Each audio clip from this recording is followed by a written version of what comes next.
अदद हमने आलू लिए, उन्हें ब्रीक ब्रीक कटिंग किया और उनको बॉईल करके ठंडा करके छील के तो हमने मैश कर लिया। बिस्मिल्लाह रहमान रहीम।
खाना चाहे मेहमान आए फ़ौरन इस्तेमाल करें, शाम को इफ्तारी के टाइम इस्तेमाल करें।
मिक्स कर लेना। इतने इतने बॉल बना लेने हैं। ये देख।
आप ही ज़रूर ट्राई कीजिएगा। हर पीस को लहदा बेसन लगाना पड़ता है, इसके अंदर अजवाइन और जो है ना कसूरी मेथी, उसका लहदा ही टेस्ट आ रहा है। ये देख लें, हमारे पोटैटो डोनल्ड तैयार हो गए हैं।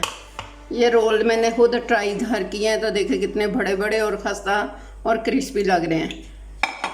अब हम लोग पकोड़े बना लेते हैं। पकोड़ों के लिए मैंने बेसन बोल में डाल दिया। वो पहले वाला जो बेसन था उसी के अंदर मैंने कुछ बेसन डाला है, और आलू मैंने ब्रीक ब्रीक कटिंग की है। एक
हमने स्टेन कर लेना क्योंकि अंदर ऑयल ना रहे।